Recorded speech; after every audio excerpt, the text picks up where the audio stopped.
HW Media.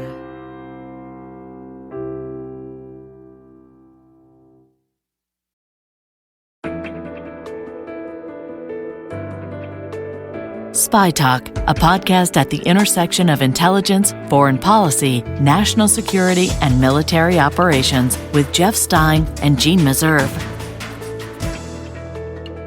Hi, I'm Jeanne Meserve, and welcome to a special edition of the SpyTalk podcast. We have seen a spate of ransomware attacks in recent weeks, most notably against a major fuel pipeline in the eastern U.S. and a major meat processor. Although ransomware, which essentially extorts businesses by holding their data hostage, can be disruptive and expensive, and although it isn't new, these recent attacks have opened eyes and heightened worries about the tactic. Joining me is William Evanina, who was head of the U.S. National Counterintelligence and Security Center during the Trump administration. After a long career in counterintelligence in the FBI, he is now the CEO of the Evanina Group. Thanks so much for being with me today. This, as I mentioned, is not a new technique. It's been going on for years and years and years. Why has it grown so large recently? A great question, and it has. And we in the government have been working with state and local law enforcement, state and local businesses, municipalities, states for the last decade, because they've been really hit hard the last decade, from municipalities, hospitals, first responders, to the medical community, to small businesses, agriculture at the local level, because their IT systems aren't up to speed. But what we've seen the last couple of years, Gene, I think is really interesting, but yet it's disturbing. Historically, ransomware was set out to lock your computers down, lock them down. And hey, if you pay us X amount of dollars in Bitcoin, cryptocurrency, or you pay cash, we will unlock your systems. We will give you the key to unlock your systems. That was ransomware. However, with the onset of new and prosperous groups in Eastern Europe, backed by nation-state threat actors, ransomware is now about data. So now they're realizing there's a much bigger commodity value in the data. So instead of just locking your computer down, they are stealing the data and then proffering back to you. Will you give us the money? We'll give you your data back, which is a big, different conclusionary game than just locking your systems down. That third-party data is critical, and data is the new international commodity that has a high price on its head. So businesses have been paying ransom, even though the FBI advice traditionally has been don't pay up. Has that aggravated the situation? Absolutely. And I hearken this to kidnapping, right? In terrorist organizations, you never want to pay a terrorist. You never want to pay the kidnapper. Easy to say when you're not the victim, right? At the same time, we look back into 2020, the admitted payment was $350 million. We believe that's very low because that's just what's been admitted that they paid in ransomware. And again, that spans the ecosystem of a small municipality in Kansas all the way to a big city of New York City to a big corporation. So that's a lot of money. And I think we'll look at, Bobby, about a 60% increase in 2021. So why haven't businesses taken steps to protect their data? They just seem to have accepted that paying ransom is just another cost of doing business. Great question. And I spent a lot of time in the private sector, and I have in my old job. It's a matter of victimization. And if you're never the victim, you don't think it's that big of a problem. And I think it's an issue of, do we want to spend X amount of dollars in a cost center, which is normally what security is, and it's not going to derive any profit? My argument is you need to now look at security as part of your mission and not a cost center, because if you don't lock your data down and you don't have a resiliency or redundancy backup, and you don't have a third-party entity having a copy of your data, you're always going to be susceptible to a victimization of ransomware. And until it happens to you, you're always saying, well, that won't happen to me. And I think that's the identity we see now in the private sector, and we saw it a lot in the hospital associations. It would happen to hospital A, and then hospital B would say, well, that can't happen to us, because there's also a big gap, Gene, between the folks who protect, the CISOs and the CSOs. That gap between them and the CEO and the board is very, very large. So industry obviously should take protective measures to keep its data safer. But what should the U.S. government be doing here? President Biden has apparently spoken to Putin about this. They're going to be meeting in a couple of weeks. Is just chatting with Putin about this enough? Yeah, and again, I'm not a policy expert, but in my opinion, I would say no. I think there needs to be some drastic measures. And you look at what's happened with not only Colonial Pipeline, but also with JBS Meats. They're both from criminal hackers, ransomware actors in Moscow, in Russia. Well, they don't do anything without the express written approval, or at least tacit approval of Putin, the intelligence services, or oligarchs. So that's clear.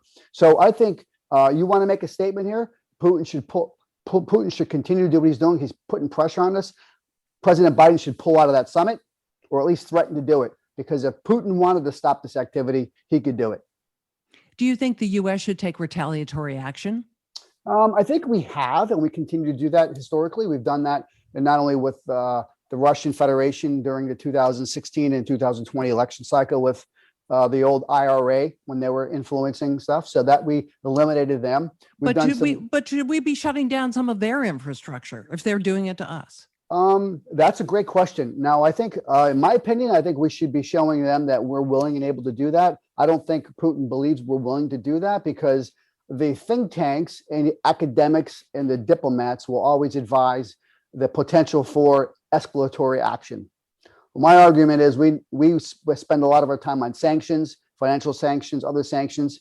That doesn't hurt the Moscow ecosystem, doesn't hurt the Russian people. It doesn't hurt their economy like ours does. We saw just last month the impact when people were standing in lines for hours to get gas that wasn't there, right? It's a small thing, a small ransomware attack to a big pipeline. We need to make Vladimir Putin know that his actions are going to have significant consequences. And this is a great opportunity for the Biden administration to look at this from a multilateral perspective: economic sanctions, military action, cyber action, as well as intelligence community activity to show Putin that he needs to change his behavior. Do you think the international community is ready to unite to do those things? I think they're willing and able for the right cause. But again, I go back to our industry. It's country by country, right? If you're not the victim, you always look outside and say, well, that's not us, right? So we got the Czech Republic to jump on board with Huawei in China. Germany is looking for that pipeline, the Nord Stream pipeline. So every country is different.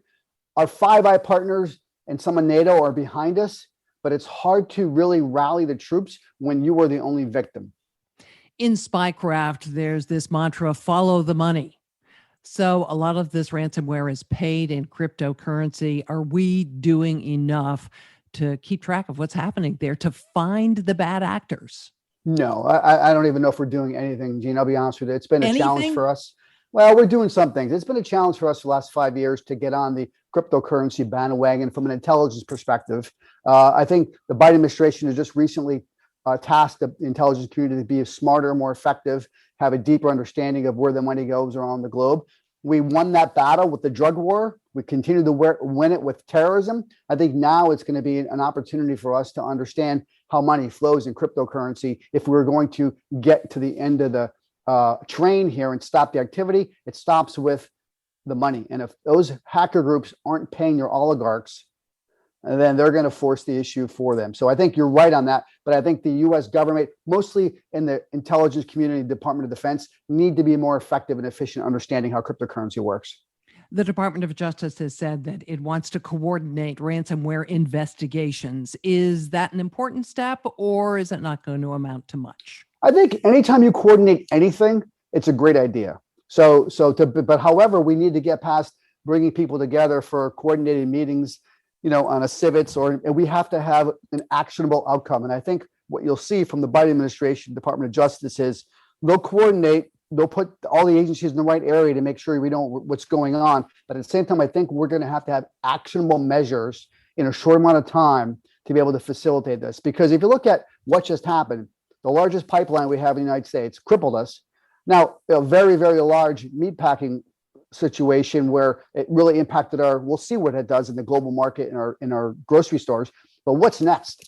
electrical grid, or we can have another hospital situation, the automobiles. We have a lot of electrical things in everything we do. So it's really easy to, preemptively look at what's going to happen next, but we need to get ahead of the danger by affecting the actors as soon as possible. The 1, 2, 3 things you would recommend to get a handle on this?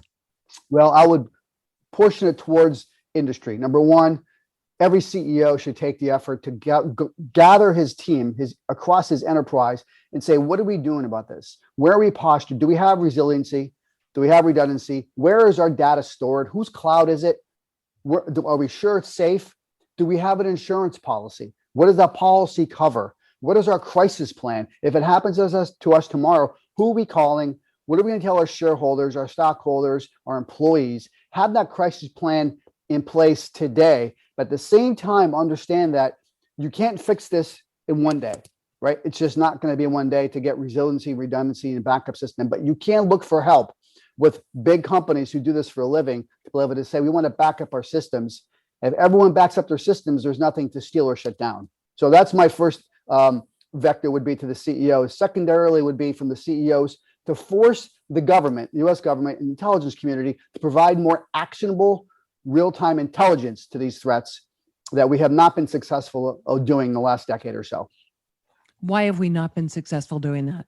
I think we were successful subsequent to 9/11 on the terrorism front because we felt that danger. We saw funerals. We understood the complexity, but also the urgency to share real-time data. We have not done that successfully because our collection is so unique and specific, and we don't want to lose that collection on countries like China, Iran, Russia, North Korea. And there's always been a tepid fear that if we told private sector companies what our intelligence was, we would somehow lose it. The irony is, with China and Russia, those investments and that threat, those countries work together with their private sector and their criminal element every single day. Where in the US, we don't. And I always say, just imagine if a US-based company can invest with a company around the globe and get information from the CIA, NSA, NGA about that company, their ownership, how awesome that would be. And that's what our adversaries do. So I think we have to be able to open the aperture a little bit with our intelligence community, be more willing to share classified information with US businesses.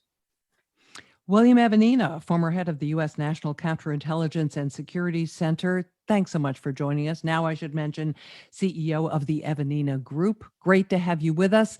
And for all of you listening, join us again for Spy Talk, and remember to subscribe to Spy Talk on Substack. I'm Jeanne Meserve. Thanks a lot for joining us. For more original reporting and insights like this, subscribe to SpyTalk.co on Substack and follow us on Twitter at @talk_spy. If you enjoyed our podcast, subscribe and leave a review on Apple Podcasts, Spotify, or wherever you get your podcasts.